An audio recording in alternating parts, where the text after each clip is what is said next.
of commitment over and above any inherited responsibilities that he might be considered to have. Of course, I understand the point that the Right Honourable Member was making back then in 2011. But of course, the fear is that when deference tips over into subservience, it can be terribly dangerous because the victims don't get heard, respected or understood in the same way as those with grand titles do. And this, of course, has implications for this House, as the Right Honourable Member said. Mr. Speaker, of course, the conduct of business in this House is entirely a matter for you, and interpreting with the clerks the Erskine May and the standing orders. I only repeat the words of Paul Flynn in 2011, who denounced what he called censorship on honourable members discussing an issue of great importance. I know you too would want censorship. I want to issue one caveat about the motion today. The government will, of course, comply with the terms of the humble address in full. As I say, we support the motion. But as the House will know, there is a live police investigation into the former Duke of York after his arrest on suspicion of misconduct in public office. The House will also be aware that following that arrest on the 19th of February, Buckingham Palace issued a statement on behalf of the King. His Majesty emphasised that the law must take its course and that the Palace would provide its full and wholehearted support and cooperation. The statement concluded with a commitment that His Majesty and the royal family would continue in their duty and service to the nation. Mr. Speaker, I'm sure that is a sentiment that the whole House will support. As the police have rightly said, it is absolutely crucial that the integrity of their investigation is protected.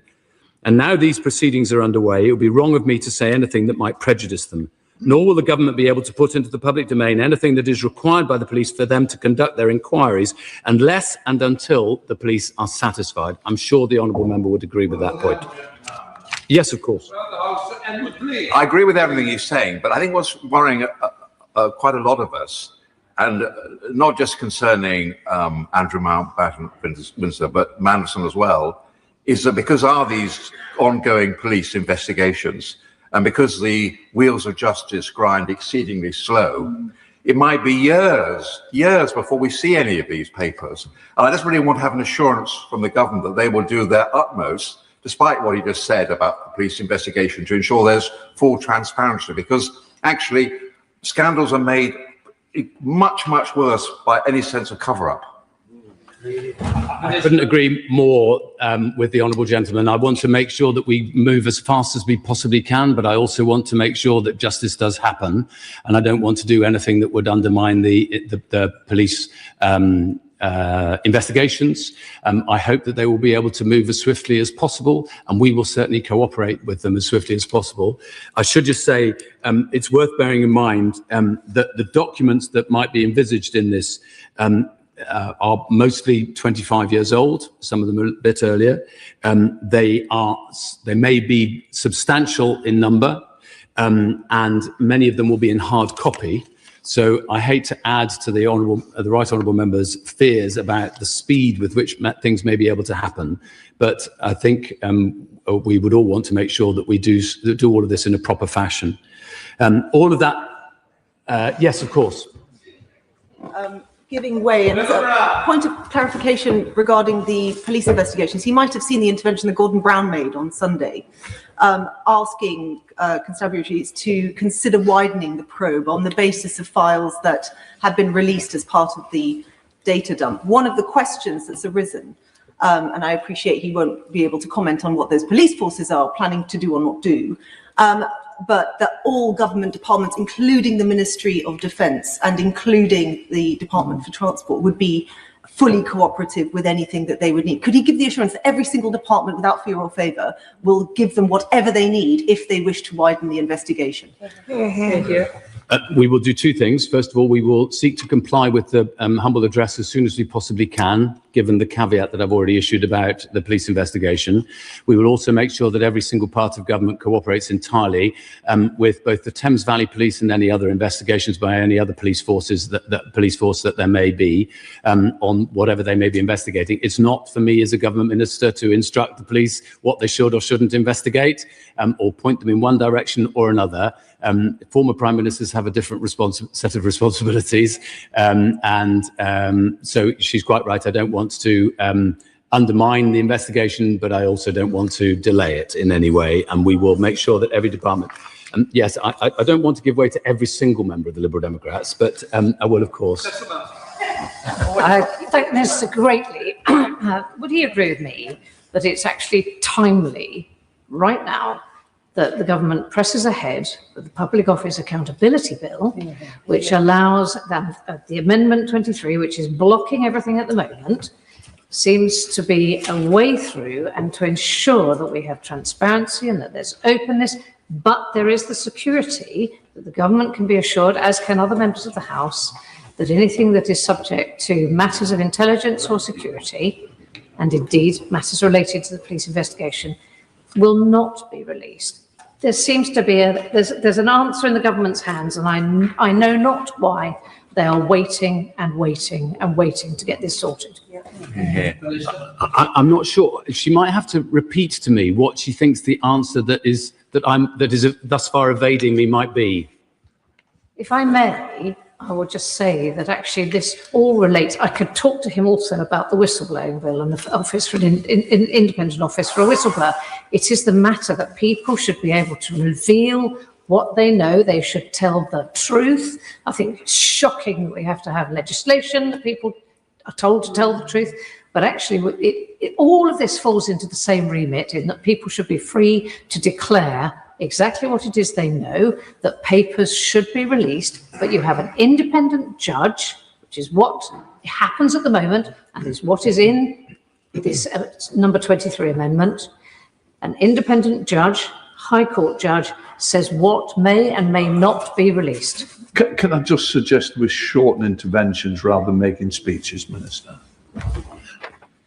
I think I just want to return, Mr. Speaker, to what I said earlier, which the government we will put everything into the public domain when we can.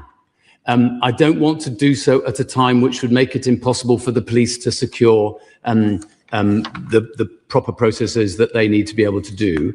I'm not sure that adding an intervening person helps that process, but I'm happy to listen if she catches your eye later on in the debate. And Mr. Speaker, with the leave of the House, I'll be responding to the debate as well. So I'm very happy to answer lots of questions. All right. So specifically on this point, I'm grateful that the Minister is very willing to say that he will comply with the terms of this motion, but is also trying to manage expectations about the speed in which the government may act. He will know that there will nonetheless still be some members of the public who will view that with some suspicion and alarm. They will be worried that the government might be trying to long grass it or put it in the too hard basket. Could the Minister commit either now or by the end of the debate that the government will regularly update this House so that opposition parties don't have to repeatedly bring ministers to the House to urgent questions? Could he agree perhaps to set out by the end of this debate how often the government would intend to inform this House about regular updates?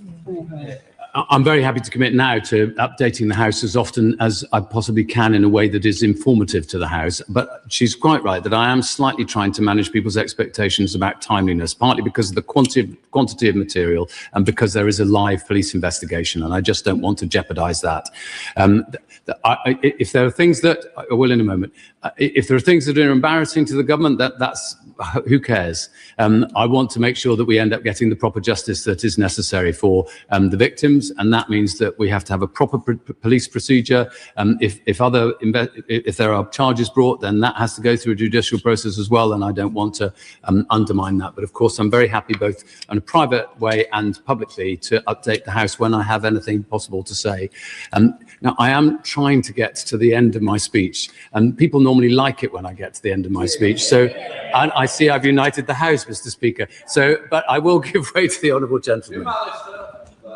I understand the concern about not treading upon the police investigation, but surely the police investigation is about the conduct of Andrew Mountbatten-Windsor in the role, whereas this humble address is about the appointment and the process of appointment. Is there not a distinction there, which means that this humble address of itself should not unduly impede any police investigation or be hindered by it? Well, if he doesn't mind, I'm quite happy to explain to him out of the chamber precisely why I disagree with him because I don't. Again, if I were to explain more fully in the chamber, I think that might not be very helpful to either the police or the criminal process. But I'm very happy to explain to him outside the chamber, and I think he might come back in and agree with me. I think he might. Just sometimes he agrees with me. He agrees, not very often, but anyway. Small mercies and all, eh? Mr. Speaker, I also want to make it absolutely clear to the House that the former Duke of York's role as a special trade representative was very different to the one performed by the government's current trade envoys. This has often been confused, I think, in the public discussion at the moment. Trade envoys today are appointed by ministers with a formalised set of rules of conduct.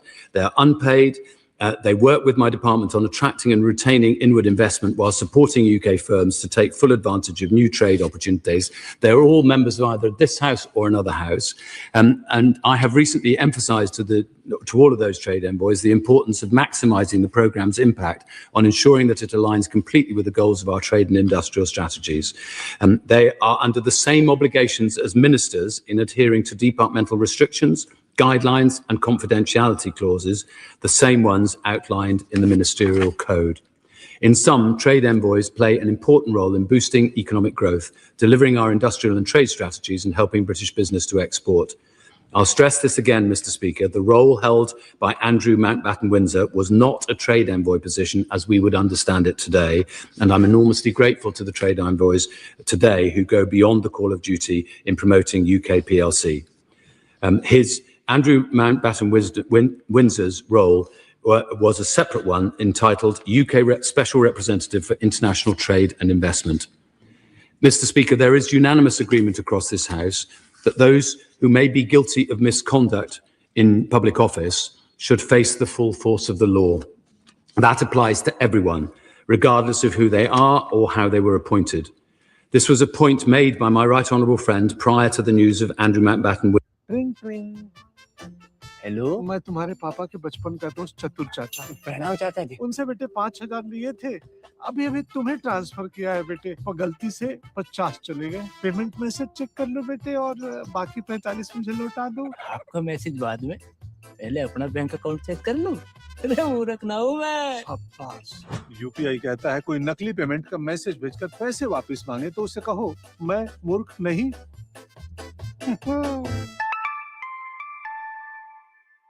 जाइए, आप भी किसी का test लीजिए।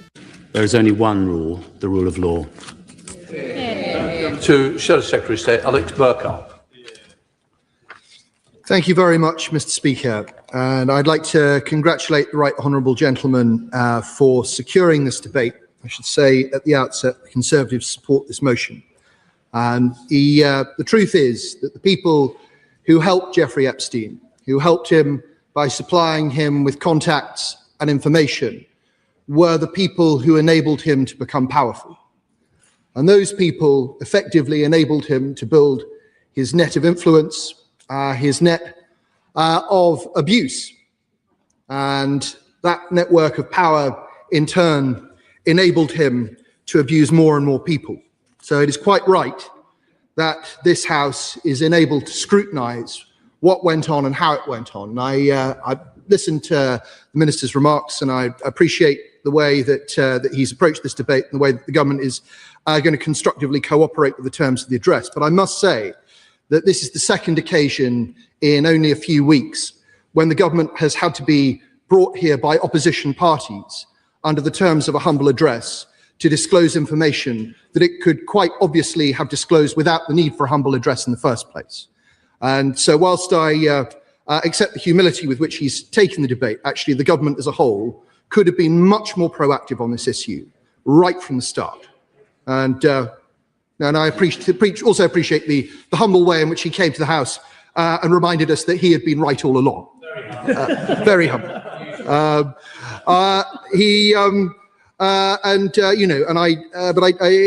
right honourable gentleman, the leader of the Liberal Democrats, referred to this as the first global political scandal, and indeed it is a global political scandal that has reached its tendrils into the operation of many governments across the West and indeed the East. And the fact that our allies in Poland have launched an intelligence investigation into Epstein's links with Russia. The fact that in the published Epstein papers, it's clear that Jeffrey Epstein was supplying people at the very top end of Putin's regime with sensitive information about the American leadership shows that this is an international scandal, and one in which our government and our security services must play their part in uncovering things. I know that the Right Honourable Gentleman is a lover of history, so I must gently take issue with his claim that this is the first global political scandal. I think the Dreyfus affair, the XYZ scandal, the Panama scandal, there have been many, but this is, to take a substantive point, a global political scandal. And I very much like to associate myself with the remarks made by my honourable friend from Strangford, that we can only be, as a general point, very supportive of the royal family's role in promoting our country. I think those people who have witnessed the best of the royal family using its awesome soft power to support what we do best can only be in awe of the vast commitment it makes to public service and to the life of the country. And indeed, if it is the case, as reported in the press, that very senior members of the royal family expressed concerns about Mr. Mountbatten Windsor's appointment in 2001, one can only feel enormous sympathy with them about what has subsequently come to light.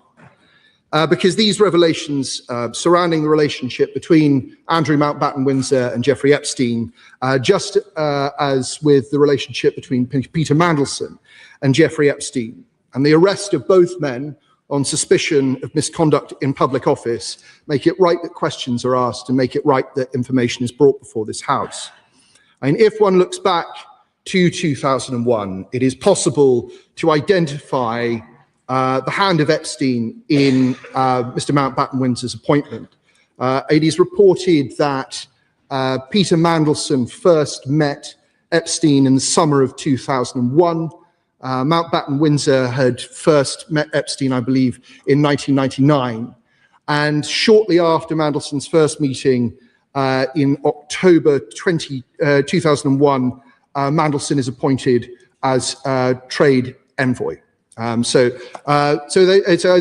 minister shakes his head. I'll go through the chronology again for him because it's there's no harm. Mandelson met Epstein. Hansard will reply. It may be that the numbers were juggled up in the minister's head. That in the summer of 2001, Mandelson met Epstein for the first time, and in October 2001, Mountbatten Windsor was appointed as trade envoy. And so it's possible that Mandelson influenced. Now, what I also said is that in 1999, Mountbatten Windsor met Epstein for the first time, so he was already an associate of Epstein.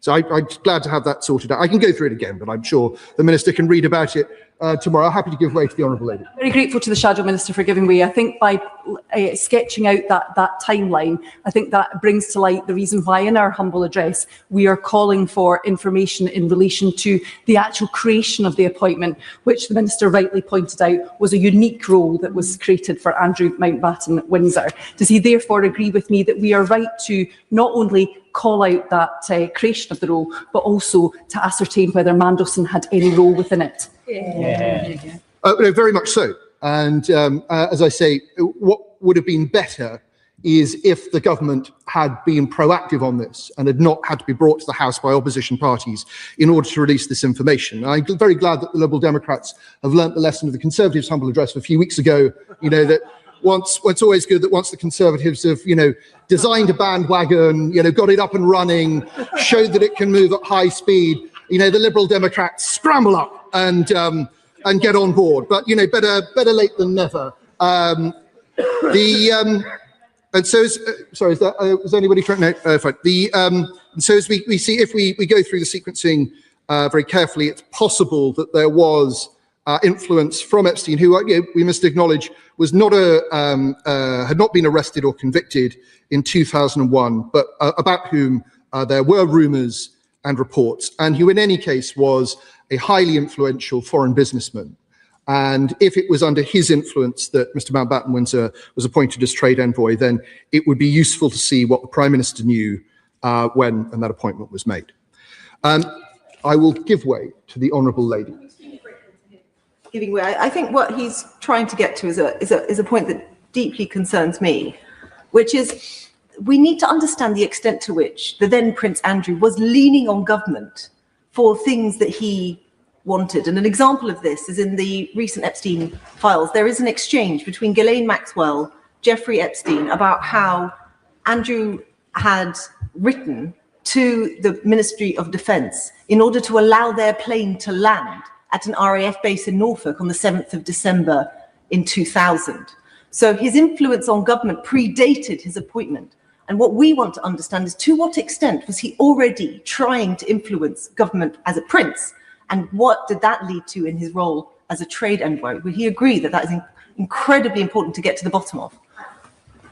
Yes, and I'm afraid I don't know what year 2000.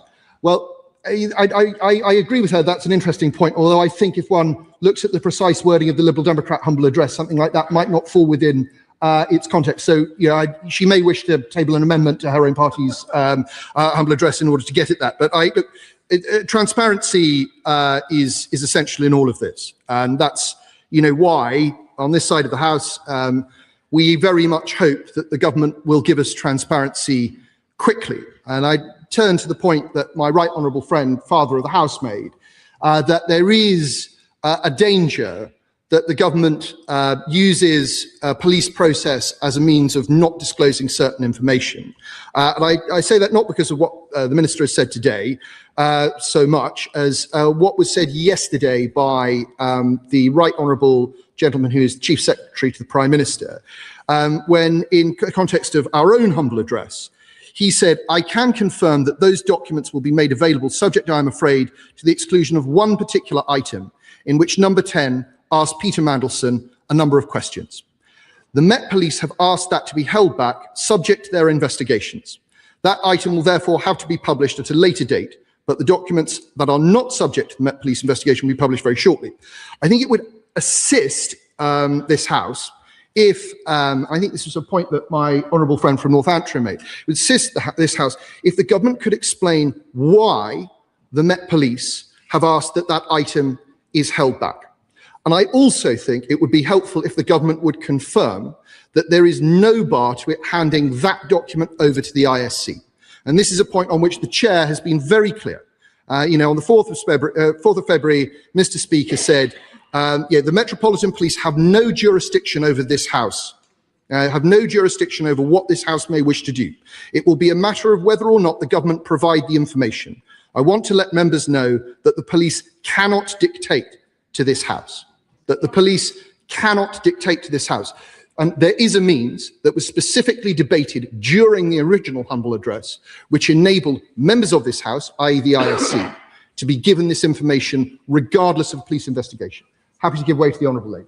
I thank the honourable member for giving way in what is a very important point that he is making, and something which concerns me deeply in this is that my constituents, members of the public, are increasingly concerned that what they see is the tendrils that the honourable gentleman referred to reaching into government through this debate, and that in the handling of these papers and the release of information, we must at all times be aware of the impact on the reputation, not just on Andrew Mountbatten Windsor or Lord Mandelson, but on us in this place, previous governments and subsequent governments and Parliament. Would the honourable member agree? Very much so. And I know that I know that honourable members, or certain honourable members on all sides, will be aware of just how bad it will look if the government does not provide information swiftly as possible. I'll give an example where that is not happening, given that the original humble address was nearly 2 weeks ago. Now, during that debate, I raised the issue of Palantir and how in February last year, the Prime Minister had an unrecorded meeting with Palantir in Washington, didn't appear in his register of meetings. He was accompanied on that visit by Peter Mandelson. Peter Mandelson, whose company in which he held a commanding share, had Palantir as a client. And then subsequently, later in the year, Palantir received a direct award from government worth about £240 million. Very substantial contract. When I raised this in the House, there was concern on both sides, cross-party issue, and the minister agreed to write to me confirming, or I asked him to confirm, that the cabinet secretary, whoever that turned out to be, would be investigating what is clearly looks like a case of conflict of interest. I still have not received a reply. I've not received any reply, despite me bringing it up again at the dispatch box at the start of this week and being assured that I would receive a response. I just don't think that this is good enough. And it's very, very important that the opposition can hold the government to account in a meaningful way. So to the honourable lady's point, I think it's extremely important that the government should be seen to be willingly providing information rather than having to be pushed every step of the way to do the right thing. And I'll just sort of make an additional point on this score. And whilst we do very much support the humble address today, I just ask the government to be clear that nothing in this humble address is going to slow down the process of delivering on the original humble address. Nothing at all. Because whilst there is historic interest and contemporary interest in the history of what happened in 2001, what this government did in choosing to appoint Peter Mandelson, despite the information that it had at its disposal, is of paramount importance. This government must come clean, and come clean quickly, because, as Buckingham Palace said the other day, no one is above the law. Rachel Maskell. Thank you, Madam Deputy Speaker. Unaccountable power must not hide. Privilege must not be protected.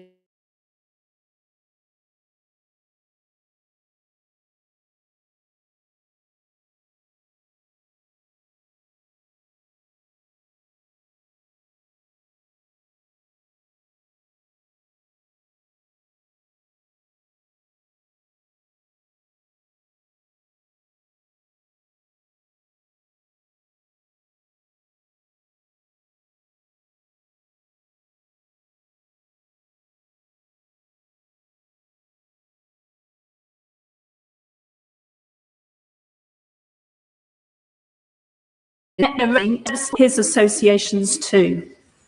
We've all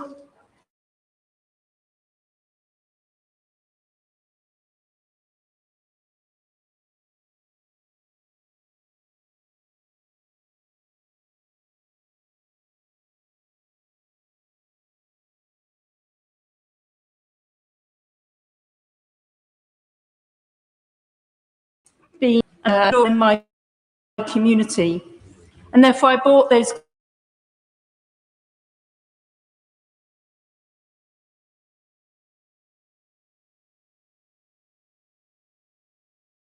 concerns to the House. £12 million. Clearly my city was very disturbed, and as a result of that, a human rights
places like this, or indeed the government, and indeed international networks, which as we have learnt over the last few weeks, where sensitive information has been shared, financial information has been shared, issues which impact on our constituents as markets, trade, and that has an impact on the very people we're here to represent.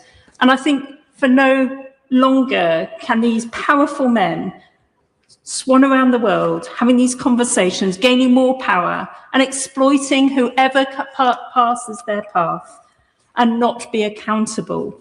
And therefore we need to understand how to bring transparency across all institutions, including all areas of government, even deeper, as we try to do in this place each and every day.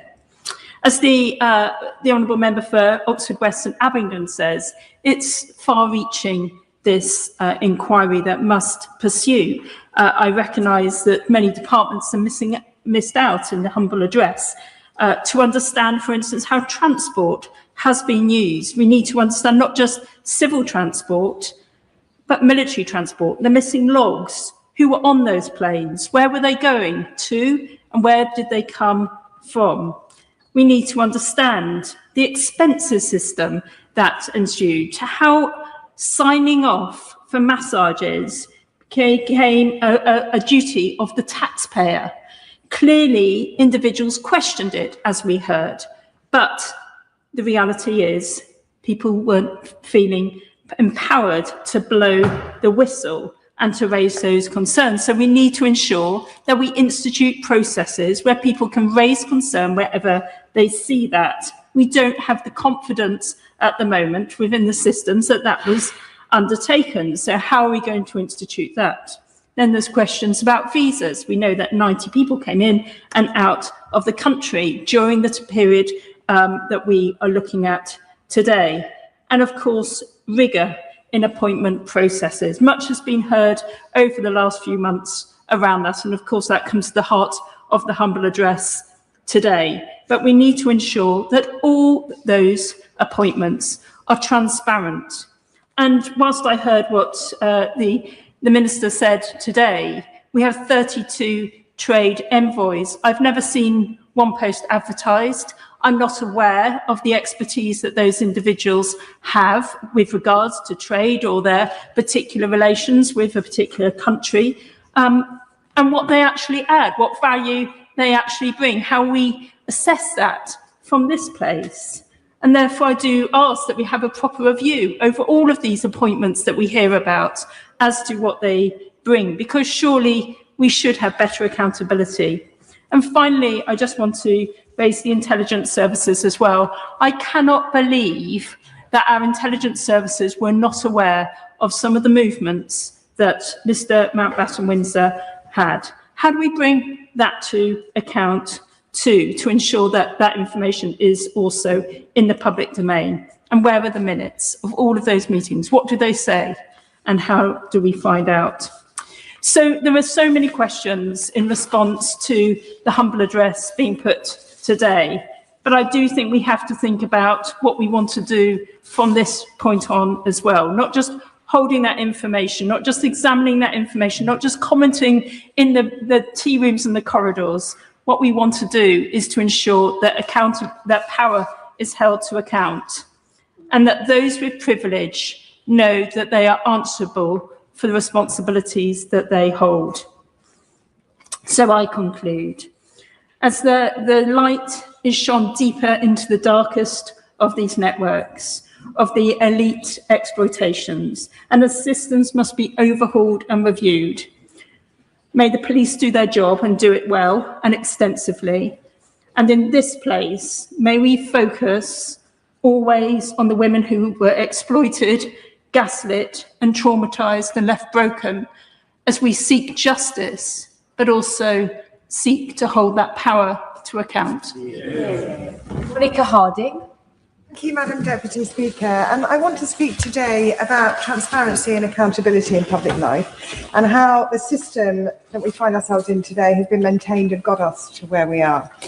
In the early noughties, I was working overseas, as I've said, with the British Council, Andrew Mountbatten Windsor visited us as part of his role as a UK trade envoy. Before his arrival, senior staff in both the embassy and the British Council were rolling their eyes. His reputation preceded him. I was told it was a containment exercise, that overseas missions feared putting him out there in case he said something inappropriate, that he was arrogant, and that he wasn't on top of the detail of his brief. Rather than looking forward to his visits as an opportunity to promote Britain, instead it was thought that he would do damage. Moreover, there were rumours about him that he refused to stay in the ambassador's residence, would only stay in the Four Seasons or similar top-end hotels, and that he took with him an ironing board overseas when he went.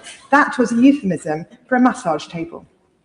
That was all well known amongst many officials. It even inspired a BBC TV programme, The Ambassadors, in 2013, a couple of years after Andrew was forced to relinquish his role as trade envoy. But this, it seems, was known about in the diplomatic circles I experienced way back at the start of the noughties, and yet Andrew Mountbatten Windsor enjoyed another 10 years as a trade envoy. But yet when I questioned why this was allowed to happen, I was met with a shrug. Everyone knows, it was said. Andrew, as I have said, came to an exhibition I had put on about Dolly the sheep, at the time the pinnacle of British innovation, and we were rightly proud of it as an example of UK scientific excellence. And one of my team, a young Japanese woman who worked for the British government as a member of staff of the British Council, her job, we paid her, was to promote the UK, showed the then prince around with some Japanese dignitaries. Dolly the sheep, he sneered, it's rubbish. Frankenstein sheep, he said. My team member was deflated and didn't understand why this representative of the British state diminished what she was rightly proud of. And the talk of Andrew and what he was like came to my own personal dinner table. My late father-in-law, Air Vice Marshal in the RAF, was at a dinner overseas with Mountbatten Windsor on an overseas trip in the 1990s. Windsor said in front of many foreign military and diplomatic seniors, no need for a Royal Air Force. My father-in-law said nothing, and that was a problem. You couldn't because of Windsor's privileged position, but he raised it with the Chief of Air Staff and was told it would be raised with the palace. What happened next? Who knows? Did diplomats raise the concern to their seniors and to the very top from early on? Did the palace do its own internal investigation? If they did, was it shared with the Department for Business and Trade? Where did these concerns all go? And in doing so, did they, the system, unwittingly or wittingly, support protection or cover-up because of the way things were done or deference? That, Madam Deputy Speaker, is the point of this debate. Some officials knew, or the system seemed to know, but the system seemingly failed to do anything about it for 10 years because of privilege and because of deference. Will she give way? I will give way. Thank you for giving way. I mean, just on this point around which departments had which papers, does she not also think, and I note in the humble address today, it says departments including but not limited to, surely the royal household, papers in the royal household that relate to this matter should also come under the scope of this humble address. Does she agree? Thank you, honourable friend. I do agree. I think here there is a systematic failure and joined upness that we need to unravel. And I will come back to that in the course of this speech. When there was scrutiny after 2011, there was still a failure of oversight. What does this say about our society, how we protect privilege and what we are prepared to accept on behalf of the British state and our representatives? Can rules be broken by some people and not others? Do propriety and ethics belong to all those who represent the British state? Madam Deputy Speaker, we have a parliamentary monarchy. That means that if the palace does not open itself to scrutiny and carry out its own inquiry, then Parliament must. And Madam Deputy Speaker, I have some questions. On what basis was Andrew Mountbatten Windsor given the role as trade envoy? Who put him forward and was there resistance to it? While he was trade envoy, what concerns were raised and with whom, from what date and how were they actioned? Money was put up by the royal family to protect him. Does Parliament have a right to understand why that money was put up and that public funds were not used in the civil settlement with Virginia Giuffre? Can we as Parliament find this out, that not one penny of public money was used in this settlement. Madam Deputy Speaker, I know you will share with me the concern about levels of public confidence in our institutions, all our institutions, and in the people that represent them. Parliament must assert itself in this regard, and I call, along with my colleagues, for the full publication of all documents related to Mountbatten Windsor's appointment as a special envoy and an end to negative privilege, so that MPs in this place can speak freely about the concerns they have and disclose information in the House of Commons, even if that individual is a member of the royal family. I will end, as I must, with thoughts of the victims of the Epstein scandal, which has triggered so much of this debate, and all of those who are victims of power and privilege and deference. They are foremost in our minds as this for all continues. It is thanks to their bravery that we know the extent of Epstein's crimes and the wider implications for our own establishment. I will give way. I'm very grateful for her for giving way, and I'm very conscious she said she was close to concluding, but her words at the end there for victims are very, very powerful. I co-chair the Harrods Survivors of Al Fayed, APPG, and we've just started our work, but members may have heard a very powerful interview on the World at One a couple of weeks ago, which talked about the fact that that lack of acknowledgement of what had taken place, and also that the police were not properly understanding trafficking. The Shadow Minister described this as a global enterprise. Does she agree with me that we need to do much, much more work around this? And it isn't just about the victims of Epstein, it is about other trafficking victims. I thank my honourable friend, and she is quite right. This is about systemic failure. And we are at the very, very beginning of this. This is not the end. This is the beginning. And for the victims of Epstein, we must do everything we can to ensure this investigation and inquiry continues into it. On behalf of those victims, that are suffering right now from the same thing, we must ensure that the wider system cleans itself up, and we must facilitate that. Brendan O'Hara. Thank you, Madam Deputy Speaker. The release of the Epstein files has shone a light where so many people did not want a light to be shone. Because even with millions of documents still to be released, what's abundantly clear is that for decades, the rich, the politically powerful, and the well-connected have colluded to cover up their utterly appalling behaviours. And that light which is now being shone doesn't just illuminate those who are personally responsible for their behaviour. It also reveals those who knew what was happening, who enabled it, and who chose to turn a blind eye to it. And the people of this country are rightly furious. And that's why at the humble address yesterday on the release of the Peter Mandelson files, I made this point, and I'll make it again today, that with trust in the government at an all-time low, they really only have one chance to come clean about everything that they know and about everything that they hold, pertaining in this case to the creation of the role of Special Representative for Trade and Investment and the appointment of Andrew Mountbatten Windsor to that post.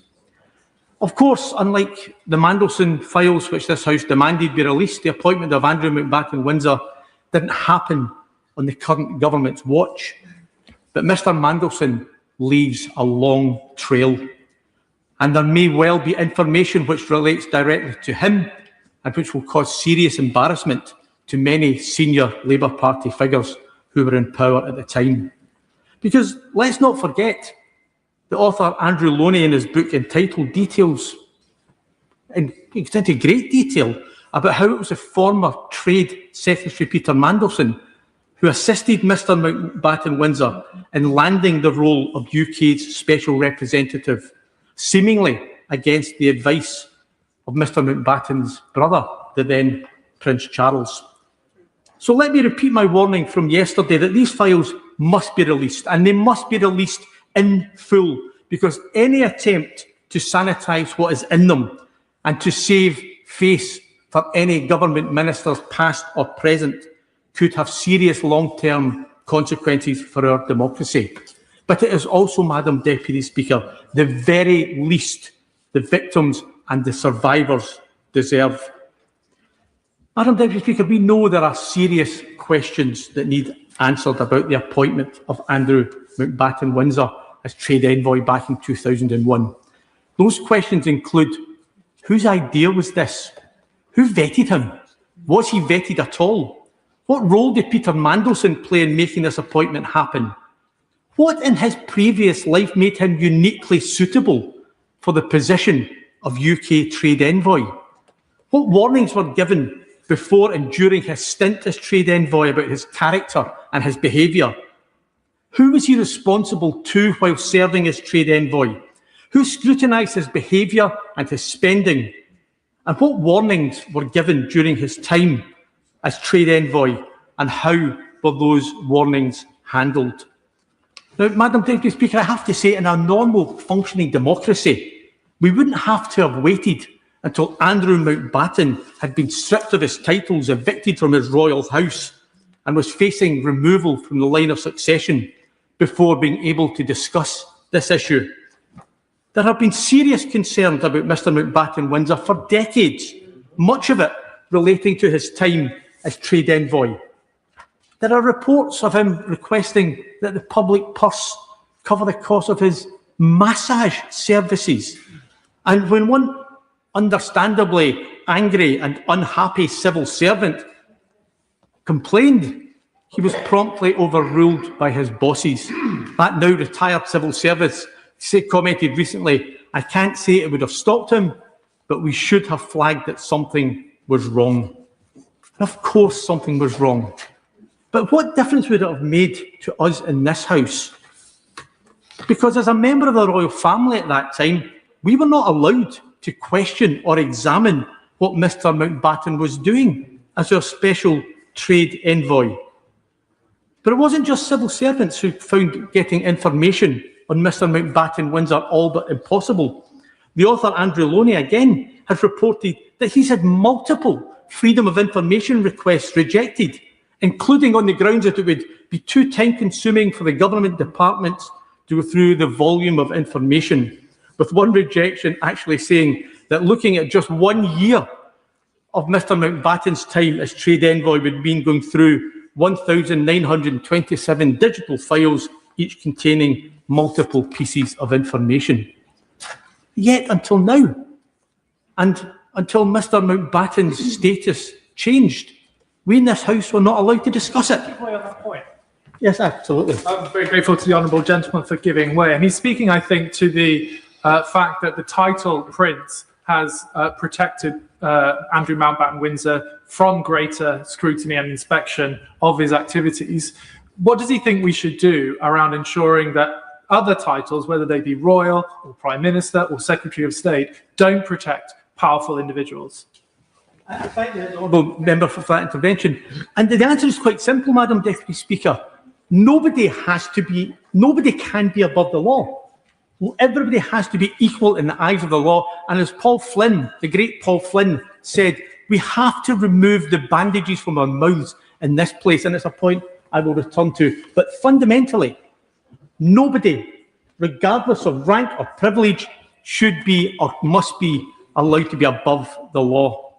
And I know that many people will be embarrassed by what has happened, not least, as we've heard, the now leader of the Liberal Democrats, who is Under Secretary for Business, Innovation and Skills, and I presume with his fingers firmly crossed behind his back, was forced to come out and stoutly defend the then Prince Andrew, saying, I believe the Prince of York is doing an excellent job. He's a long-standing success and he's been great for British business.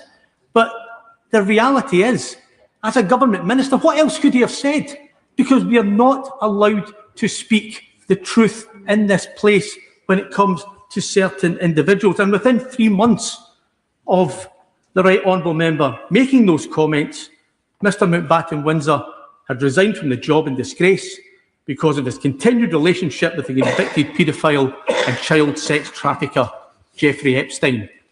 But it wasn't just his relationship with Epstein that caused the concern. In February of 2011, the Minister at the dispatch box today, the Right Honourable Member for Rhondda and Ogmore, attempted to raise a question about the special representative role and his links to the notorious convicted Libyan arms smuggler, only to be told from the then Speaker references to the royal family should be very rare, very sparing and very respectful. Madam Deputy Speaker, these archaic rules make a mockery of our democracy, and the situation we face now was always going to occur, particularly when the royal family can and do have both a constitutional role and involve themselves in the political realm. Absolutely. Would the Honourable, I thank the Honourable Member for giving that way. Would the Honourable Member agree with me that it's quite extraordinary that we're urging the Parliament of a foreign country, Congress, to investigate this matter when this is our trade envoy and a member of the royal family? There is a slight, I thank the Honourable Member for that intervention. There's a slight irony, that we are talking, we like to, talk ourselves as being the mother of Parliament, the cradle of democracy. And yet, when it comes to an issue such as this, we are bound by archaic rules, which means we cannot hold the most powerful people to account. And let's be honest, when it comes to the royal family, there may be some very, very good ones. There may be some very, very bad ones. But if you believe in a hereditary monarchy, it's your pot luck what you get. Madam Deputy Speaker, having seen the rules that have led us to where we are now, it is surely time to review them, because it is beyond ridiculous that someone in a similar position could be appointed to exactly the same job as Mr. Mountbatten Windsor was, but because they have been lucky in the great genealogical sweepstake, they find themselves born into the royal family and therefore automatically above scrutiny, accountability, and therefore above beyond reproach. Absolutely. I'm grateful to the Honourable Member for giving way. I'm listening very closely what he's saying. But given that Andrew Mountbatten Windsor is no longer a royal, there's not really anything stopping us having a judge-led public inquiry into his affairs and all that attends thereupon. Does he agree? I could not agree more with my honourable friend. Absolutely. But isn't it ridiculous? Isn't it ridiculous that the King had to strip him of his titles, evict him from his home, for us to be able to have this discussion? And I think that is what has to change. So in conclusion, I urge the Minister, for that great trailblazer, Paul Flynn, the former member for Newport East, I hope that the government not only release everything that they hold pertaining to the appointment of Andrew Mountbatten Windsor, but they also remove what he described as the bandages on our mouths, so that no one is above the law and no one's behaviour is beyond scrutiny by members of this House. Anna Sabine. Thank you, Madam Deputy Speaker. A lot's been said on the nature of being a trade envoy and the fact that a special trade envoy role was created for Andrew Mountbatten Windsor. And quite rightly, the Minister pointed out that we wouldn't recognise trade envoys today as they were then. He also mentioned the excellent parliamentarian David Heath, who represented Somerton and Frome, which covers part of my constituency. David was a trade envoy when he served in government. And when he was the trade envoy to Nigeria and Angola, the government wouldn't pay for his yellow fever jabs in case he went somewhere else with yellow fever when he wasn't on government business and he derived some private benefit from the jabs and he had to pay for his own. His wife Caroline tells me the only thing he got out of his chips was food poisoning. And so I think that while it would be nice to think there wasn't one rule for some and one for the other, there clearly was. And it's really important that we understand the nature of the brief that Prince Andrew Mountbatten Windsor was given when he became trade envoy, because the others certainly weren't getting massages on the taxpayer. But while this debate concerns Mountbatten Windsor, it's not about one man. It's really about the structural sexism that is embedded in our institutions. Violence against women and girls doesn't persist in this country for a lack of speeches in this chamber. It persists because structurally it's still not treated as foundational to our policy making. There are many members across this House utterly committed to tackling violence against women and girls. Many have dedicated their political lives to this cause, often in the face of horrific abuse. This isn't a party political issue, nor is it about individual commitment. It's about whether the system itself is designed to prioritise women's safety, and too often it's not. Defence is seen as core business, the Treasury is seen as core business, infrastructure is seen as core business. But violence against women and girls is too often siloed, assigned to one minister and under one strategy, as though half the population's safety is a niche concern rather than a central test of whether the state is functioning. Sure.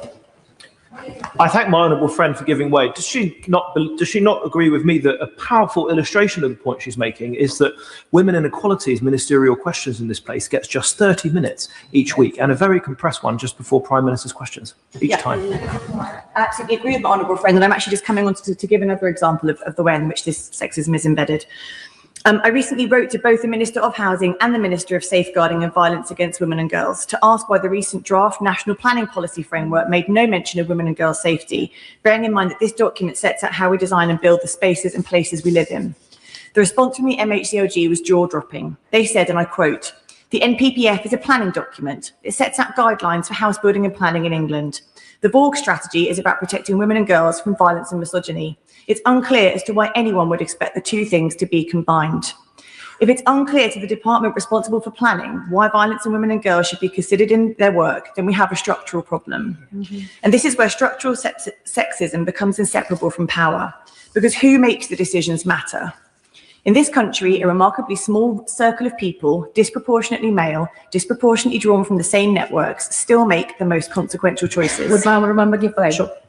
I thank my honourable member friend for giving way when she's making an extremely important point. And on the issue of structural violence against women and girls, would my honourable friend agree with me that it is women and young girls who are the most vulnerable in the face of climate change and those disasters, natural disasters as a result, and exposed to violence, rape against young women and girls when they are displaced from their homes as a result? Now, as trade envoy, Andrew Mountbatten Windsor toured Gulf boardrooms, met alongside Shell executives, energy conglomerates, and that was, ermine royal access diplomacy. So just as in his personal life, he showed no conscience towards those women and young girls of victims and survivors of a convicted paedophile Epstein, in his role as trade envoy, nor did he think about those who were exposed to structural violence of women and young girls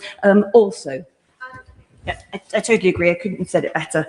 The people in these circles appoint one another, they defend one another, and they rehabilitate one another. And sometimes they do so in ways that many women looking on in that situation would not. And when the same small group repeatedly decides what's reputationally survivable, what's politically convenient, and what's worth overlooking, women's confidence in our institutions erodes, which is how this circles back to Andrew Mountbatten Windsor. Because the issue isn't only his personal conduct. It's about cultures of deference, it's about protective networks, and it's about systems where rehabilitation for powerful men can move faster than justice or safety for women, which is precisely why transparency matters. When decisions are taken within small, powerful circles, sunlight is not a luxury, it's a safeguard. If Andrew Mountbatten Windsor was appointed and maintained as a special trade envoy, then the public is entitled to understand how that decision was reached, what advice was given, what risks were assessed, and who signed it off. We cannot say we are serious about accountability while withholding the very documents that would allow this House and the public to scrutinise how power was exercised. Releasing all correspondence, risk assessments, and internal advice relating to his role as trade envoy is not about political point scoring. It's about restoring trust, because transparency is the antidote to institutional deference, and without it, structural sexism continues to operate behind closed doors. Helen Maguire. So it's... Are you sure?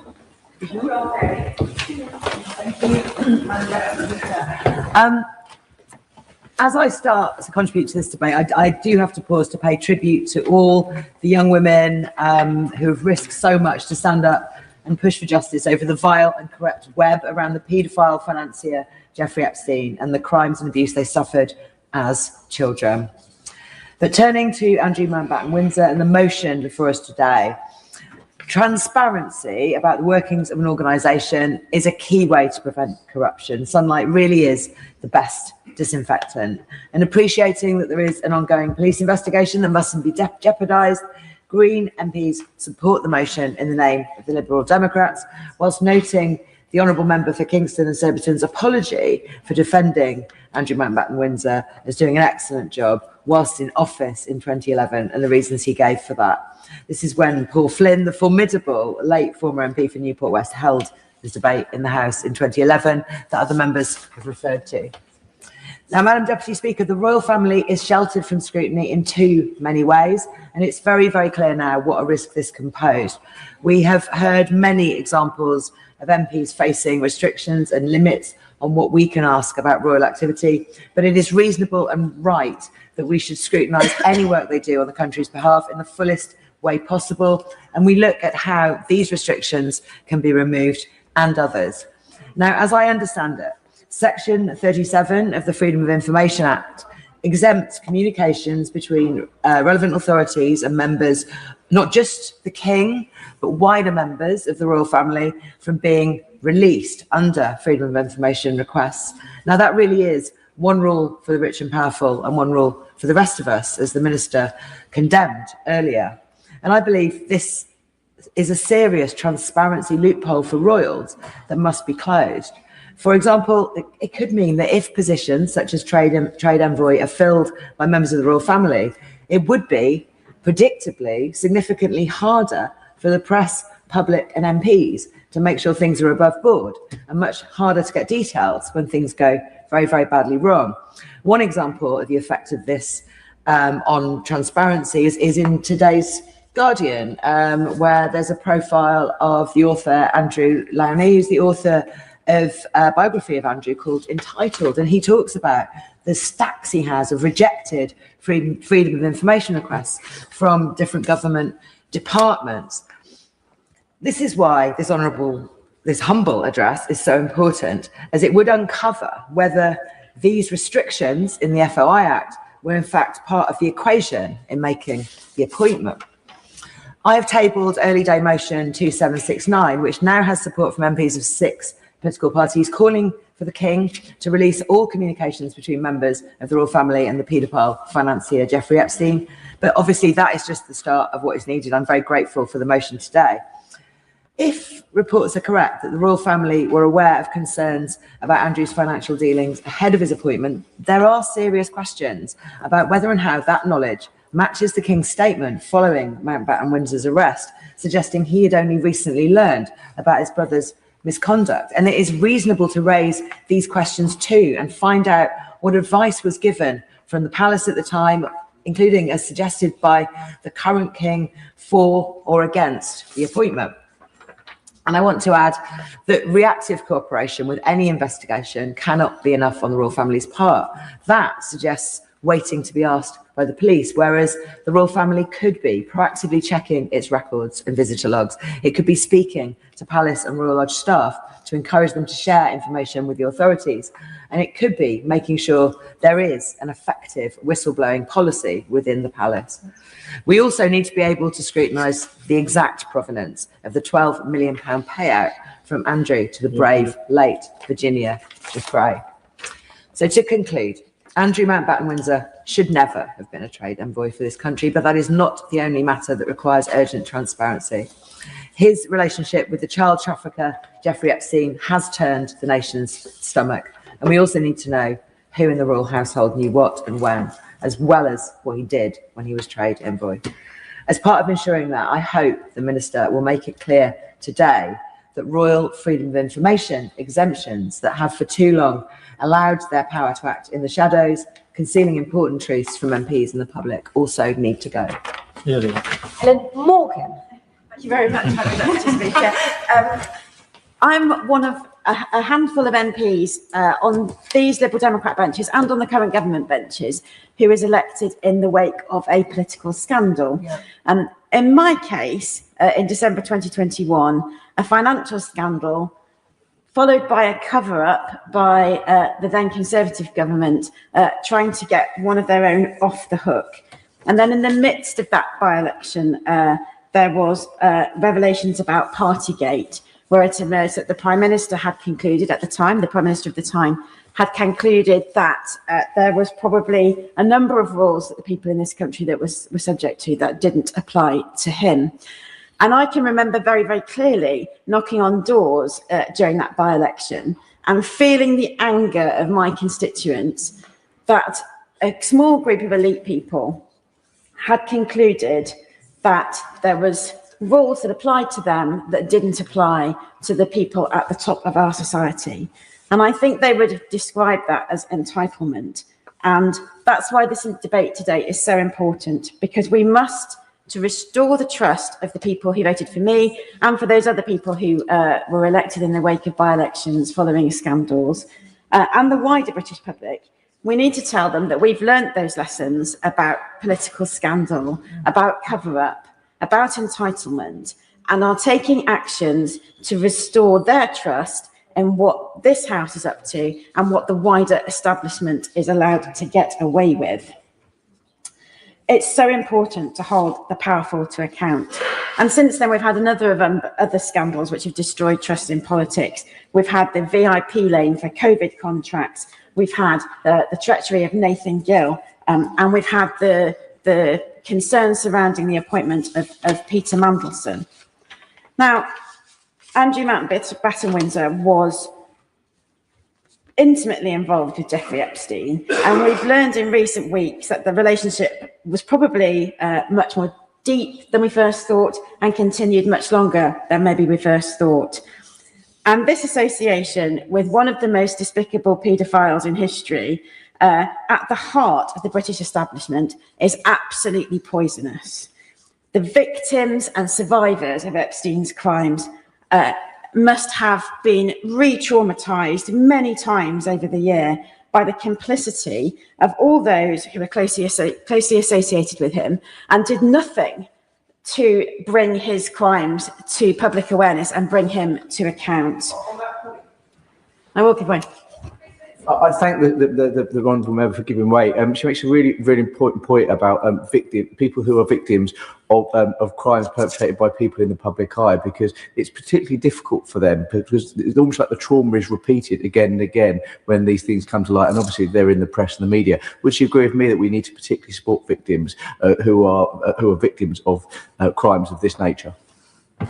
You make an excellent point, and I can't imagine what it must have been like to be one of those victims or one of those survivors, and to see repeatedly over the years the establishment closing ranks around those that knew him and telling us everything was okay. And he's entirely right. This whole process must be extremely painful for everyone involved, and we should put them at the first and foremost of everything we do as we go forward. On that point, I'll give way. I'm grateful to my honourable friend for giving way. One of the things that I've been struck by is that as we hear more and more and more revelations, I think it's quite difficult for some members of the public to keep up. And for many of them, particularly a number of women, they'll want to turn away from what they see on their screens. Does my honourable friend agree with me that as we see what is unfolding in front of our eyes is a conspiracy of silence, where horrific acts were allowed to take place in the shadows, and increasingly we are seeing the arms of the British state were either protected, facilitated, or colluded with these horrific acts by people in power? Does she agree with me that this House must make the boldest statement it can that we will not rest until every single stone is unturned? Helen Morgan. Well, I thank my honourable friend for that intervention. She puts it better than I could. She's entirely right, because what we have seen here is complicity by people at the heart of the British establishment, who we are in the right place to hold to account, but people as part of the international establishment, either turning a blind eye to the act of Jeffrey Epstein or possibly being implicated by them. We don't know that for sure yet. But those who did turn a blind eye must have known. They must have known what was going on. It isn't normal for an older businessman to be surrounded by young teenagers all of the time, to be receiving massages and all sorts of other, as we know, terrible involvements, and for other people to think that that was somehow normal or acceptable or even admirable, as we heard Donald Trump say. Some of those girls were on the younger side, as if that was something to be applauded. It was appalling. those people must have known, and if they chose not to look, they are part of the problem. The decades-long cover-up, as I've said, must have compounded and worsened the trauma that those women, they were children at the time, compounded the trauma that they suffered. So first and foremost, let's put the victims first, and let's allow the police investigations to go ahead. But we need to look at the wider elements of the scandal as well. As we've heard... Would she give way? I will. I'm extremely grateful to her. Does she share my worry, though, that as it currently stands, the potential for human trafficking, which is at its core what those victims would have been the victims of, is actually not subject to a police inquiry currently? And would she, recognising, of course, that the police will make their own decisions, that is absolutely right, does she not agree that it is for this government to make sure they've got all possible resourcing that they might need, so that if they wanted to go down that particular rabbit hole, and I would urge them to do so actively, that they wouldn't be stymied by any lack of resource in that? Well, my honourable friend makes a really important point, actually. I will rely. Urge honourable members not to speculate about what the police might or might not be investigating. Thank you very much. I thank the Minister for that reminder. I have been astounded, I have to say, by the brilliance of the British media and the journalists who have sifted through thousands and thousands of documents from the Epstein files and uncovered a scandal within a really, really short period of time that has rocked the British establishment to its heart and has got everybody in this place acting to try and uncover the appalling rot at the heart of the Epstein circle. And yet other jurisdictions who've been sitting on those thousands of documents for potentially decades have apparently had no curiosity whatsoever. And that in itself, I think, speaks volumes. I was going to say that the Polish government has launched an investigation into Epstein's links with Russia, and his links with both Peter Mandelson and Andrew Mountbatten Windsor must be causing enormous concern in the light of that development. And so I think it's right now that we seek transparency into the appointment of Andrew Mountbatten Windsor to this role, because, as my honourable friend has just said, this wasn't about one mistake that led to an individual in an inappropriate position. This has been about a failure of an entire establishment to exercise curiosity, to undertake due diligence, and to put aside its, as an accountant, we would call it our professional scepticism, to put that aside and carry on with that appointment regardless, because that was an entitled person who needed a role. And so it's really, really important now, and I'm pleased that the government have agreed to comply with the request in this humble address and publish those documents. It's really, really important because the public need transparency. They need to understand quickly what's happened and, crucially, what can be done in future to prevent such an appointment happening again. They need to have their trust restored, and they need to have their trust in this place restored, that we care enough to hold those powerful people to account and to make sure that we are always improving public life and not slipping backwards. The humble address itself seeks answers as to how a man with such a questionable reputation came to be appointed to represent the British state. But the debate today has highlighted the impenetrable networks of privilege that for decades have protected a paedophile and those who surrounded themselves with him, possibly for their own gain, and with total disregard for the victims of his crimes and the wider public to whom they were apparently indifferent.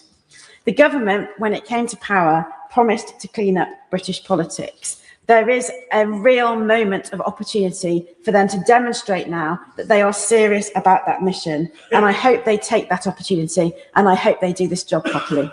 Ian Solomon. Thank you, Madam Deputy Speaker.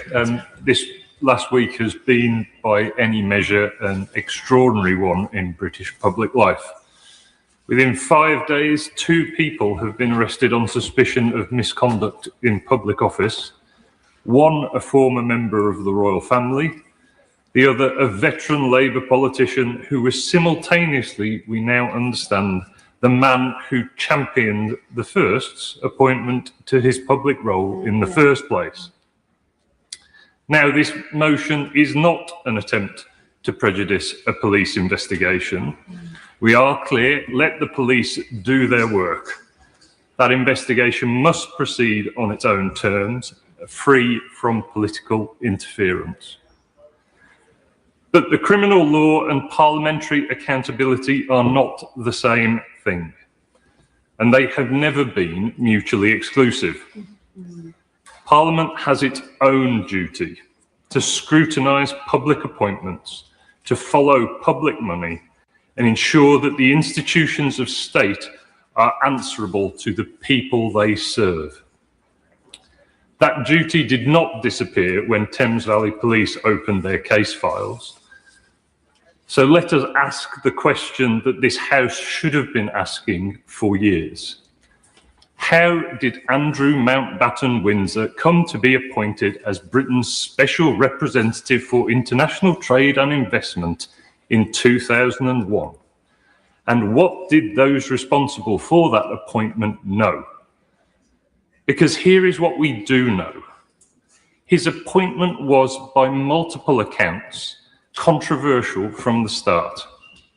Concerns were raised within government, within the Foreign Office, and reportedly within the royal family itself. And yet he was appointed.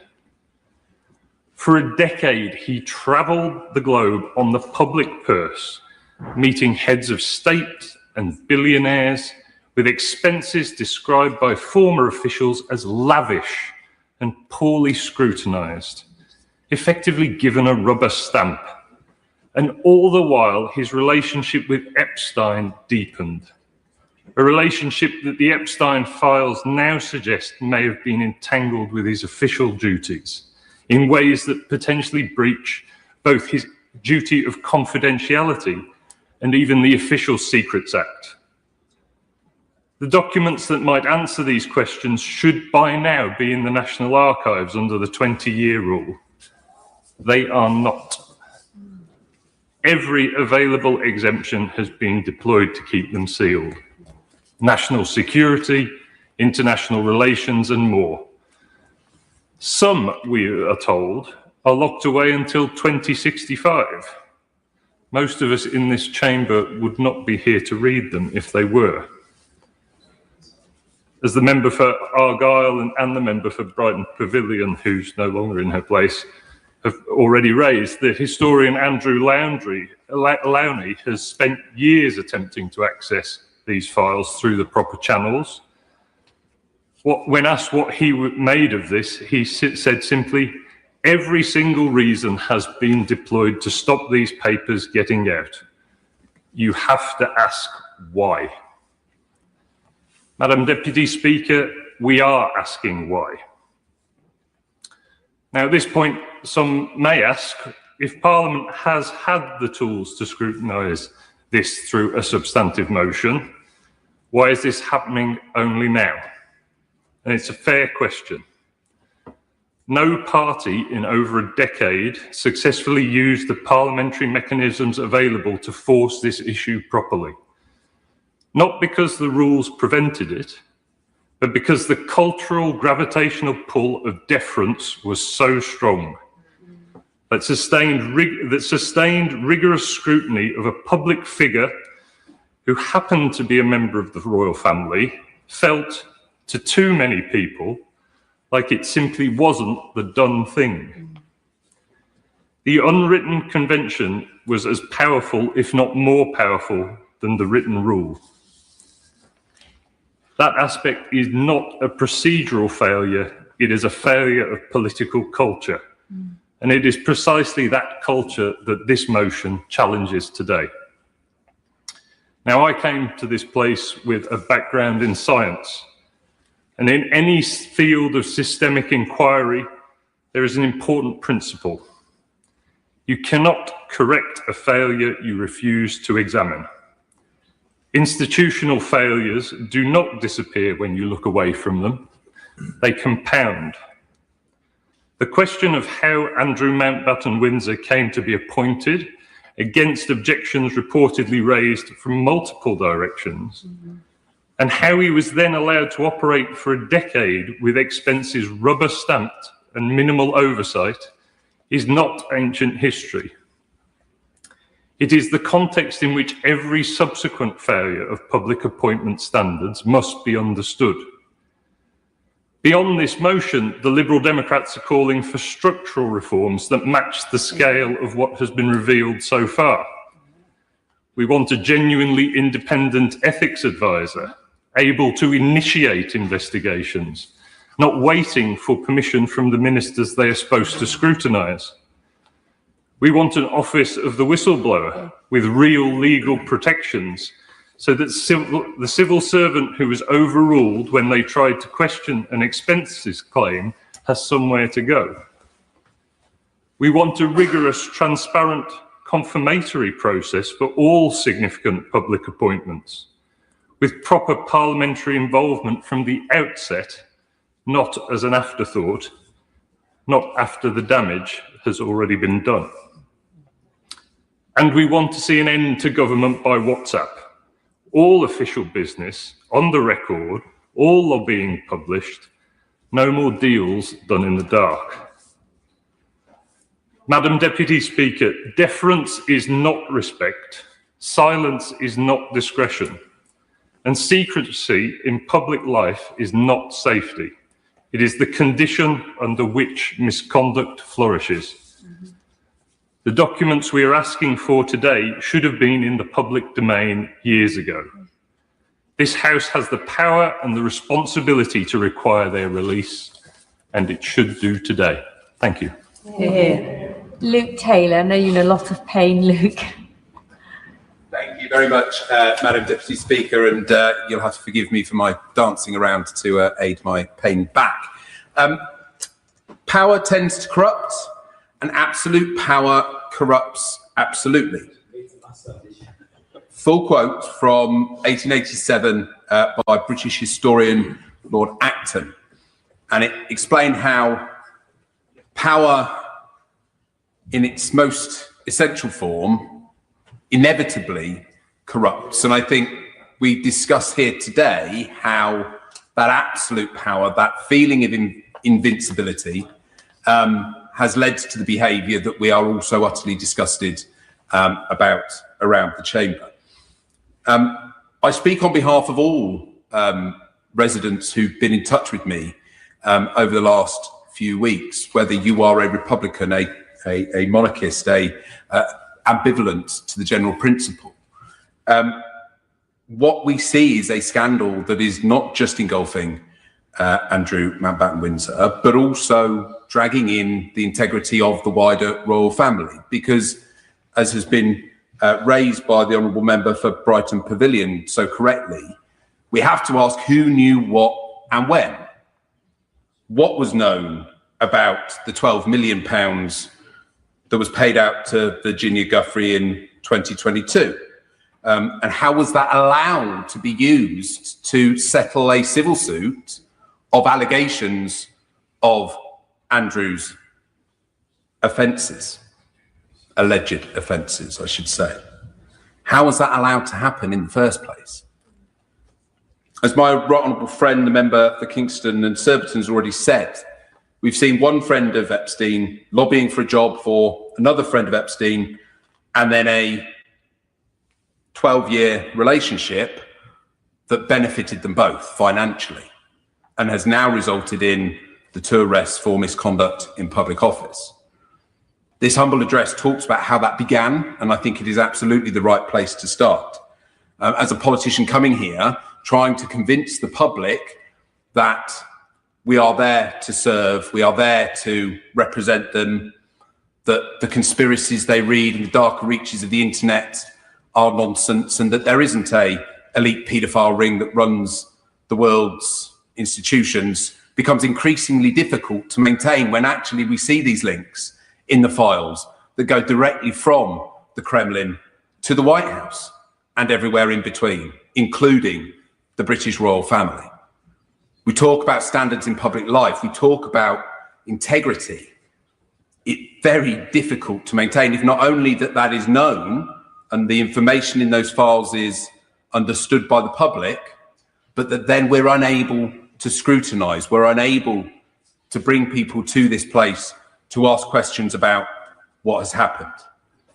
So as discussed, this humble address covers quite a narrow set of papers that surround the appointment as the special envoy to the UK trade and industry. However, I think we've all discussed as well the parliamentary gymnastics that has been required to get a discussion of outrageous misdeeds allegedly conducted by that man to be discussed in this chamber. And it's those parliamentary gymnastics that I think we have to call out as being so outrageously an outrageous impediment to what our jobs are in this very chamber that we need to dispel from this place entirely. We talk about as well the implications of Andrew and his line of his position in the line of succession. I think at the time that the photos were published of him walking in New York with Jeffrey Epstein in 2011, he was fourth in line to the throne. Like, we talk now of his position, but at the time that that scandal was occurring, how close he was to the throne. It's disgusting.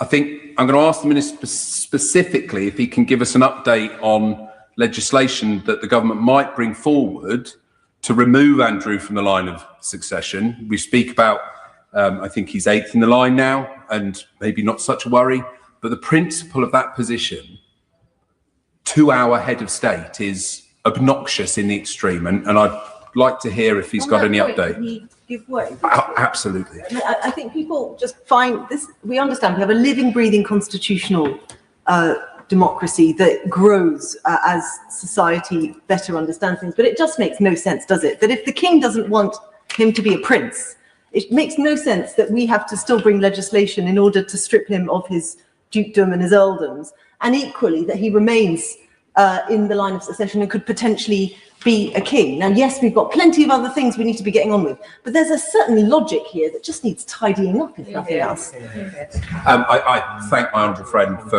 for her intervention, and I completely agree. I also want to thank the Minister for his very early acknowledgement of the support for the humble address today, and I also think that he has engaged constructively with comments about its scope, about exactly what it says, and I think that has been done in and broadly around the chamber, very much a supportive attitude. So I do thank him for that.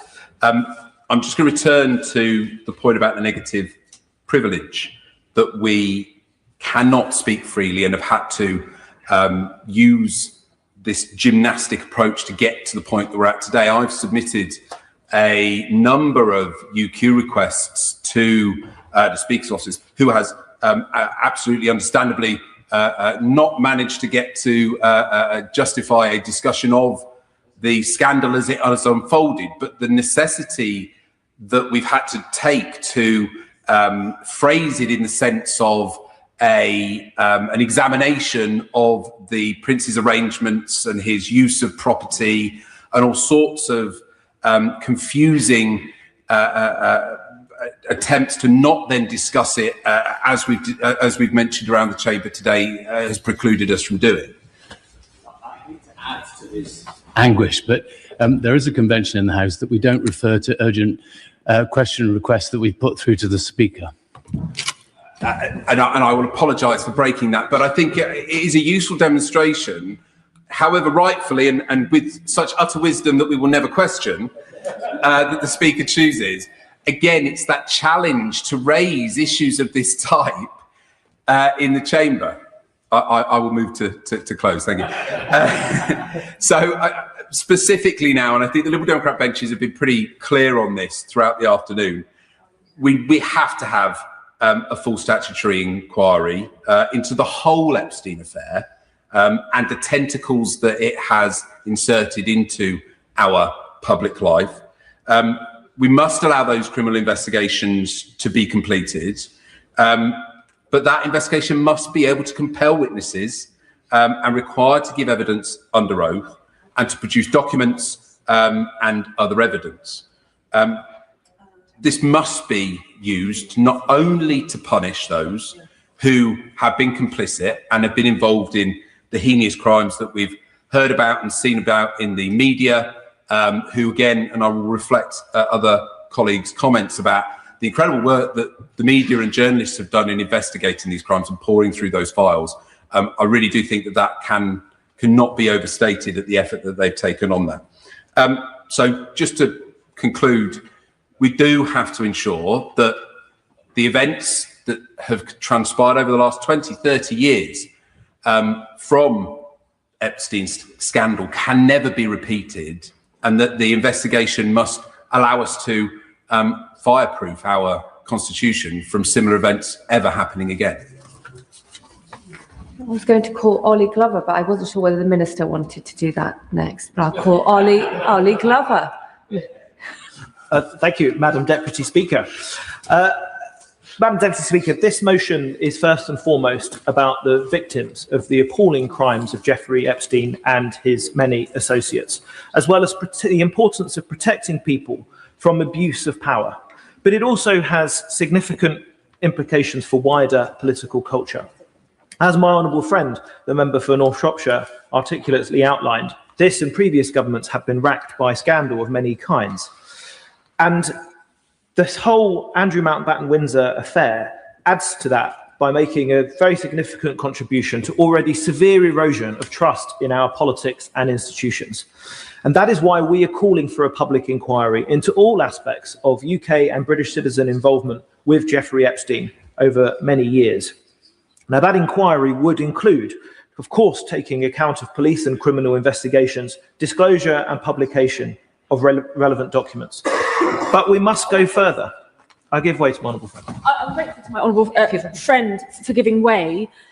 Many people are talking about the different elements that could be examined during an inquiry. I've even heard some people saying that an inquiry could become too big and take too long. Would he agree with me that there is precedent in this country of having public inquiries in 2 or more parts, and that is a particular structure that the government and government ministers, who I hope would be listening, would consider in order to make sure that some parts of the inquiry that we need to see urgently looked at could happen sooner rather than later? I thank my honourable friend for her intervention, and I think she makes a very practical proposal for how an inquiry could be conducted efficiently with appropriate prioritisation so that the most urgent matters get looked at rather than being bogged down in something that would take much longer.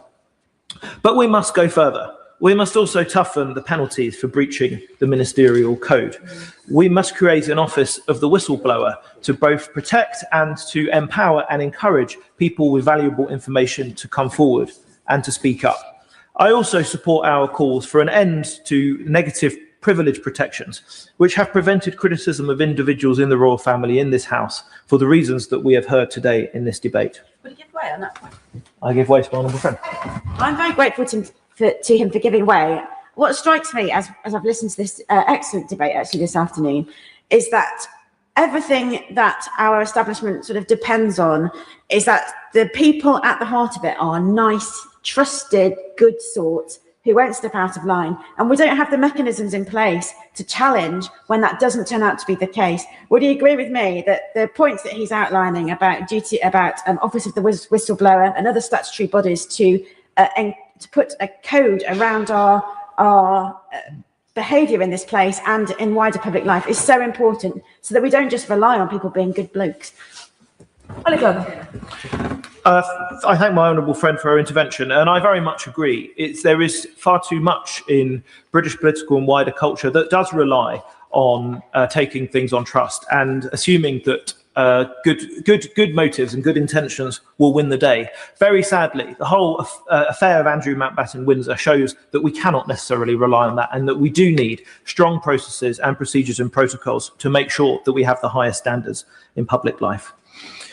Madam Deputy Speaker, we all hope that the necessary changes to prevent a repeat of the whole Andrew Mountbatten-Windsor affair and abomination and the wider Epstein disgrace can be made within the structures of our current system of constitutional monarchy. Should that prove not to be the case, then we risk that calls for a change to our constitutional arrangements grow louder and more compelling. Ben Maguire. Thank you, Madam Deputy Speaker. Madam Deputy Speaker, before I turn to the wider implications of this debate, it's really important to acknowledge why the Liberal Democrats have pressed for full transparency today. Serious allegations have been raised about Andrew Mountbatten-Windsor's conduct during his time as the UK's trade envoy, including reports that he claimed taxpayer-funded expenses for so-called massage services and other inappropriate costs. Former senior officials have described a culture of deference in which such claims were barely even questioned, expenses were rubber-stamped, and scrutiny was effectively absent. I will give way. Honourable friend for giving way. We rightly say that no one in the country is above the law, and recent weeks have reinforced that principle. Surely it must also be true that no one is above our democratic. So do you think the government should now consider bringing the royal household within the scope of Freedom of Information Act to strengthen confidence in our institution? I thank my honourable friend for making that powerful point, and I think it's a really important consideration I hope the Minister is listening to and can respond to today. These concerns naturally lead to further questions. What did those around Andrew Mountbatten-Windsor know? What did police protection officers, civil servants, officials who accompanied him and travelled with him, were present during these official duties? What did they observe? What did they record? What did they raise? And crucially, what was dismissed and what was ignored? These are not just trivial matters. They speak directly to how an individual in public office was able to behave in ways that would never be tolerated from anyone else, and how the institutions around him completely and seemingly failed to act. Just on that point, we'll give way. Okay. I thank my honourable friend for giving way. And just on this point about what the protection officers knew, for example, does it not show the outrageous power imbalance between a royal and an employee, and how the fact that you have someone in that situation who then has to, and we're talking about whistleblowing, we're talking about reporting what has been seen. Does it just not show how outrageous that even the prospect of having someone in that situation is, that they are then being held to account for not calling out the behaviour of someone whose position, whose privilege, whose kind of birthright has put them into such a position? Does he agree that this just shows how our constitution and our structure has put us into such an outrageous twist, and how difficult it's going to be to unwind that? Honourable friend for that intervention, and I completely agree with him, and I suspect this is just a small start on something that's much, much wider, and I imagine there's probably much more information on that to come. As the House turns its attention to the matter of Andrew Mountbatten-Windsor, I also want to use this moment to refocus our minds on those who have been most consistently forgotten throughout all of this, the victims and survivors of Jeffrey Epstein and the justice they've been denied for far too many years. It's only because of their bravery in coming forward that we know the true extent of Epstein's crimes and the deeply troubling implications that those crimes hold for our own establishment, as has just been mentioned. Madam Deputy Speaker, when we talk of these survivors, we must confront an uncomfortable truth. Many UK victims are simply too afraid to come forward right now. Their fear is well documented in UK reporting, which describes a greater sense of fear and reticence among British survivors. Fear of stigma, fear of being disbelieved, fear of the powerful networks that have long silenced these women and girls. And yet abuse did happen here in the UK. Epstein carried out wrongdoing during extensive and repeated trips to London. These weren't distant or abstract harms. They took place here on UK soil under UK jurisdiction, and so they demand a UK-led response.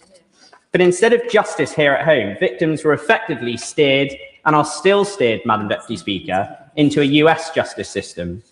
They're told to seek redress through the Epstein Victims Compensation Programme and a fund that ultimately paid $120 million to around 135 survivors, and did so more quickly and confidentially than litigation could. Now, that programme has been open internationally, and victims here in Britain could apply without needing a lawyer, making it less costly and less traumatic.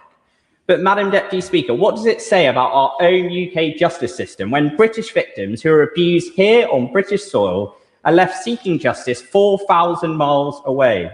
When we ask traumatised people to navigate foreign bureaucracies because we here in the United Kingdom have nothing equivalent to offer them? And what does it say that only less than a handful of UK victims even approached a solicitor?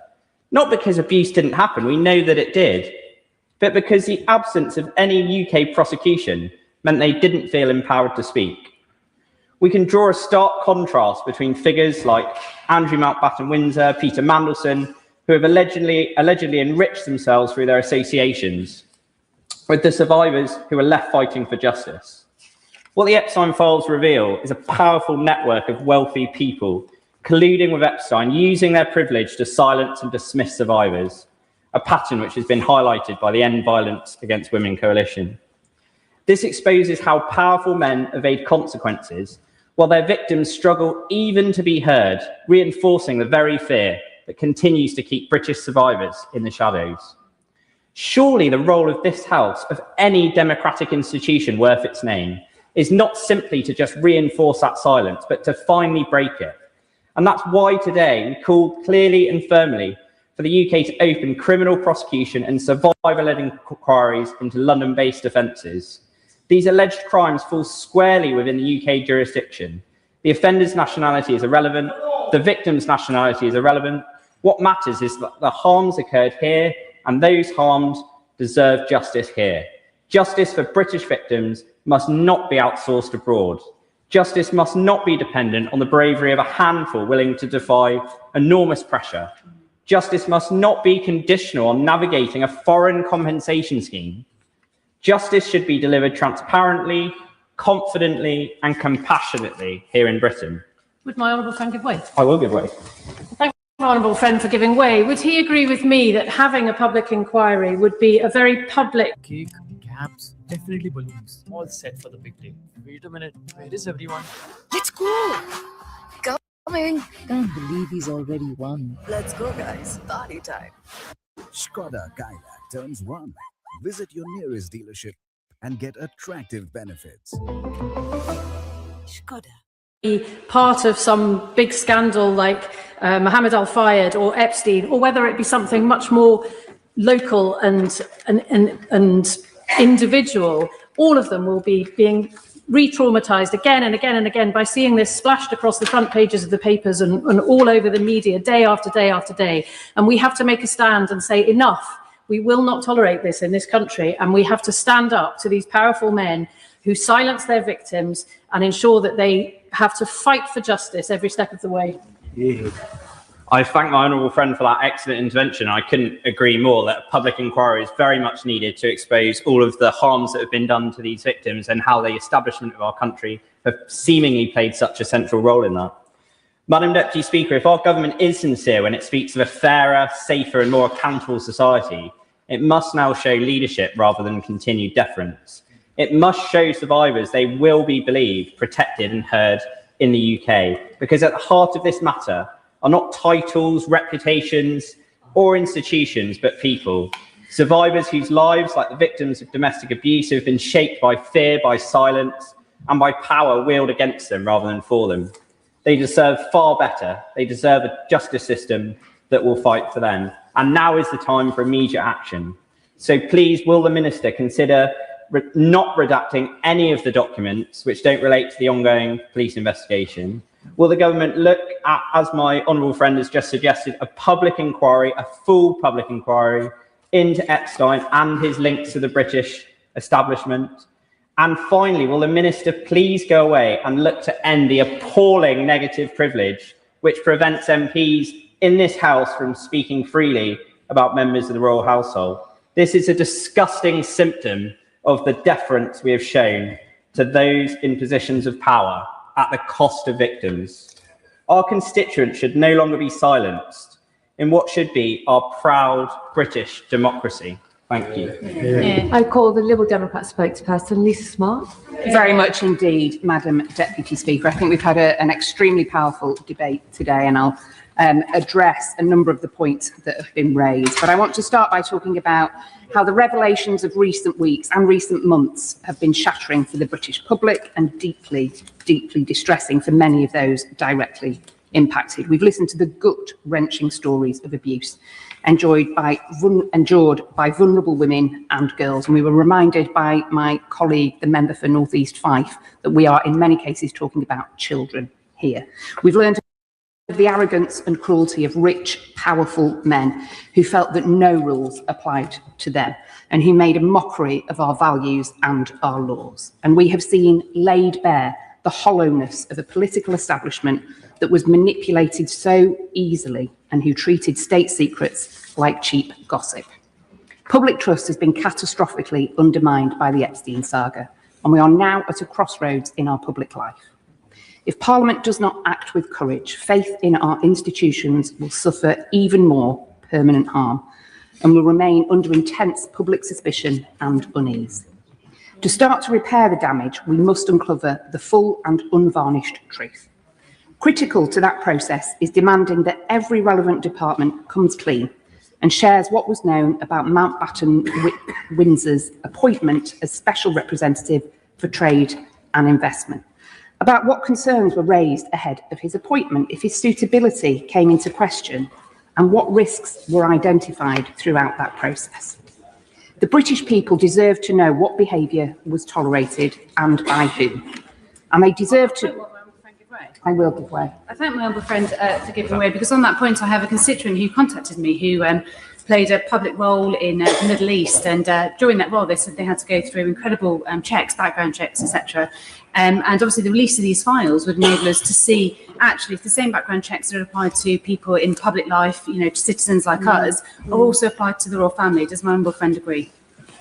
So I'm grateful to my honourable friend's intervention, also to her constituent who's contacted her about this really important point. My view and the view of the Liberal Democrats is that we should get to the bottom of how this role was created, the vetting that was done before the appointment, to understand the extent of that vetting or the lack of the extent of that vetting. If somebody is being paid by the public purse, they should be held to an extremely high standard, and there should be transparency about their role and the creation of that role to begin with. So I very much agree with her. The public deserve to know if sections of their government of its time put in place systems to shield Mountbatten Windsor from accountability, even at a cost to the national interest. Now, of course, Madam Deputy Speaker, the police must undertake their work unimpeded. And of course, anybody who has committed a crime should face justice if they are found to have committed that crime. But a police investigation, no matter what prosecution it leads to, is not enough. It is essential for the strength of our constitution and our social fabric that we go further and clean up the broken system that facilitated this scandal in the first place. On that point, with pleasure. I'm grateful to my honourable friend for giving way. One of the points that's been raised this afternoon is that even whilst the police go ahead with their investigations, there is still a job for this House to do. And it strikes me that some of the most basic principles that we assume in this place and when we come to this place are really being questioned. I just wonder if she would agree with me that it is worth restating for the record and for the public that there are certain principles in public life that this case is highlighting we have to make sure remain in place, that no one is above the law, that taxpayers' money and public office must be used for the public interest and not for private gain, that Parliament has not just the right but the duty to hold the powerful to account and to pursue all means of transparency, and that ultimately all powerful people must face a reckoning if they were involved in this scandal. I wholly agree with my honourable friend. She's made a number of very powerful interventions throughout this debate. And this whole sorry saga repeatedly brings up arrogant, greedy men, mostly men, who have behaved in a way that has sought to enrich them further and increase their power. Just on that point. With pleasure. I hope this adds to her point, because does she find the irony that the only person who has been imprisoned as part of the Epstein scandal is a woman? He is not the only person to refer to